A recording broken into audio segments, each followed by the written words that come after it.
Hello, welcome to Red Chart Talks. നമസ്കാരം. ഇന്ന് നമ്മൾക്ക് കിട്ടിയ ഈ നിഫ്റ്റി സൂചികയെക്കുറിച്ചുള്ള വിവരങ്ങൾ അതൊന്ന് നോക്കിയാലോ? നോക്കാം. ഇതില് നിലവിലെ മാർക്കറ്റ് വില, അതായത് CMP, ഏകദേശം 25,454.95 ആണല്ലോ കാണിച്ചിരിക്കുന്നത്. പിന്നെ പ്രധാനമായിട്ടൊരു സപ്ലൈ സോണും ഡിമാൻഡ് സോണും പറയുന്നുണ്ട്. അതെ. സപ്ലൈ സോൺ അത് ഏകദേശം 25,520-നും 25,600-നും ഇടയിൽ. അവിടെ സാധാരണ വിൽപ്പന വരാൻ സാധ്യതയുണ്ട്. ശരി. അതുപോലെ ഡിമാൻഡ് സോൺ 25,252 തൊട്ട് 25,286 വരെയും വാങ്ങാൻ ആൾക്കാര് താൽപര്യം കാണിക്കുന്ന ഏരിയ അല്ലേ? അതെ.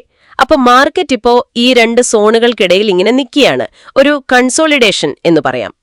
കൺസോളിഡേഷൻ. RSI നോക്കുകയാണെങ്കിൽ 54.07. ഒരു ന്യൂട്രൽ അവസ്ഥയാണ്. പക്ഷേ ചെറിയൊരു ബുള്ളിഷ് ചായവുണ്ടോ? ചെറിയൊരു ചായ്വ് കാണിക്കുന്നുണ്ട്. പക്ഷെ 50-ന് മുകളിലാണെങ്കിലും ഓവർബോട്ടൊന്നും അല്ല. അതുകൊണ്ട് എന്താ പറയാ, ഒരു വ്യക്തമായ ദിശ കിട്ടിയിട്ടില്ല. ശരി. അപ്പോ ഇതിൽ നിന്ന് ട്രേഡ് സാധ്യതകൾ എങ്ങനെ കണ്ടെത്താം? ലോങ് പോകാനുള്ള കാര്യങ്ങൾ ആദ്യം നോക്കാം. ഈ കുറിപ്പുകളിൽ പറയുന്നത്, ഒന്ന്, ഡിമാൻഡ് സോണിന് തൊട്ട് മുകളിൽ ഒരു എൻട്രി, ഏകദേശം 25,290, 25,300 റേഞ്ചില്. ടാർഗറ്റുകൾ 25,445, പിന്നെ 25,500. സ്റ്റോപ്പ് ലോസ് 25,250-ന് താഴെ. അതായത് ആ ഡിമാൻഡ് സോണിൽ തട്ടി വില മുകളിലേക്ക് പോകും എന്നൊരു കണക്കുകൂട്ടൽ. അതെ, ആ സോണിൽ നിന്നൊരു ബൗൺസ് പ്രതീക്ഷിക്കുന്നു. പക്ഷെ അവിടെ ഒരു കാര്യം ശ്രദ്ധിക്കണം. എന്താണ്? RSI ന്യൂട്രൽ ആയതുകൊണ്ട് ഒരു നല്ല ബുള്ളിഷ് ക്യാൻഡിൽ, ഒരു സ്ഥിരീകരണ സിഗ്നൽ കിട്ടിയിട്ട് എൻട്രി എടുക്കുന്നത് റിസ്ക് കുറയ്ക്കും. കാരണം ഈ കൺസോളിഡേഷൻ സമയത്ത് സോൺ ബ്രേക്ക് ആകാനും സാധ്യതയുണ്ടല്ലോ. ശരിയാണ്, ഉറപ്പുവരുത്തുന്നത് നല്ലതാണ്. ഇനി രണ്ടാമത്തെ ലോങ് സാധ്യതയോ? അത് സപ്ലൈ സോൺ ബ്രേക്ക് ചെയ്യുന്നതാണ്. 25,600-ന് മുകളിലേക്കൊരു ബ്രേക്ക് ഔട്ട്. ഒരു breakout entry. Target 25,660, stop loss 25,540-ന് താഴെ. അതെ. പക്ഷേ ഈ ബ്രേക്ക് ഔട്ടിന്റെ കാര്യത്തിൽ വോളിയം വളരെ പ്രധാനമാണ്. നല്ല വോളിയത്തോടെയാണോ ബ്രേക്ക് ഔട്ട് എന്ന് നോക്കണം. അതെ. അല്ലെങ്കിൽ ഫാൾസ് ബ്രേക്ക് ഔട്ട് ആകാം, അല്ലേ? കൃത്യമായി. വോളിയം കുറവാണെങ്കിൽ ചിലപ്പോൾ ട്രാപ്പ് ആകാൻ സാധ്യതയുണ്ട്. പിന്നെ EMA ലൈൻ ഫ്ലാറ്റായി നിൽക്കുന്നത് ഈ റേഞ്ച് ട്രേഡിങ്ങിനെയാണ് സൂചിപ്പിക്കുന്നത്. മനസ്സിലായി. ഇനിയിപ്പോ ഷോർട്ട് ചെയ്യാനുള്ള സാധ്യതകൾ നോക്കാം. അതും ഈ കുറിപ്പിലുണ്ട്. ഒന്ന്, സപ്ലൈ സോണിൽ തട്ടി താഴേക്ക് വരികയാണെങ്കിൽ, അതായത് ആ 25,550, 25,600 റേഞ്ചിൽ നിന്ന് ഒരു റിജക്ഷൻ. റെസിസ്റ്റൻസ് എടുത്ത് താഴേക്ക് വന്നാൽ ഷോർട്ട് പോകാം. ടാർഗറ്റുകൾ 25,455, പിന്നെ 25,300. സ്റ്റോപ്പ് ലോസ് 25,630-ന് മുകളിൽ. മുൻപും അവിടെ തട്ടിയിട്ടുണ്ടല്ലോ വില. അതെ, ആ സോൺ മുൻപ് റെസിസ്റ്റൻസായി പ്രവർത്തിച്ചിട്ടുണ്ട്. അതുകൊണ്ട് അതൊരു നല്ല സാധ്യതയാണ്. വീണ്ടും ഒരു സ്ഥിരീകരണ ക്യാൻഡിൽ നോക്കുന്നത് നല്ലതാണ്. ശരി. ഇനി രണ്ടാമത്തെ ഷോർട്ട് എൻട്രി സാധ്യത.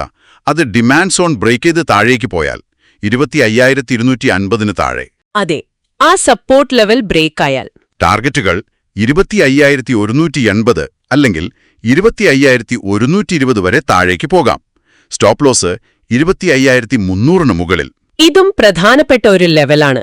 ഡിമാൻഡ് സോൺ ബ്രേക്ക് ആയാൽ അത് കൂടുതൽ വിൽപ്പന സമ്മർദ്ദത്തിന് കാരണമായേക്കാം. അപ്പോ ഈ രണ്ട് ഷോർട്ട് സാധ്യതകളും, സപ്ലൈ സോൺ റിജക്ഷനും ഡിമാൻഡ് സോൺ ബ്രേക്ക് ഡൌണും ശ്രദ്ധിക്കേണ്ടതാണ്. ഈ സോണുകൾക്കിടയിൽ മാർക്കറ്റ് കളിക്കാനും സാധ്യതയുണ്ട്, അല്ലേ? തീർച്ചയായും.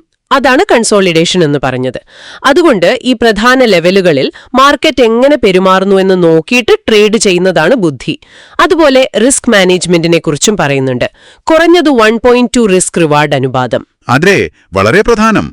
നഷ്ടസാധ്യതയുടെ ഇരട്ടിയെങ്കിലും ലാഭം പ്രതീക്ഷിക്കണം. പിന്നെ ഈ കൺസോളിഡേഷൻ സമയത്ത് ഓവർ ട്രേഡ് ചെയ്യരുത് എന്നും പറയുന്നു. അതെ, വ്യക്തമായ സിഗ്നൽ ഇല്ലാത്തപ്പോൾ വെറുതെ ചാടിക്കയറി ട്രേഡ് ചെയ്താൽ നഷ്ടം വരാൻ സാധ്യത കൂടുതലാണ്.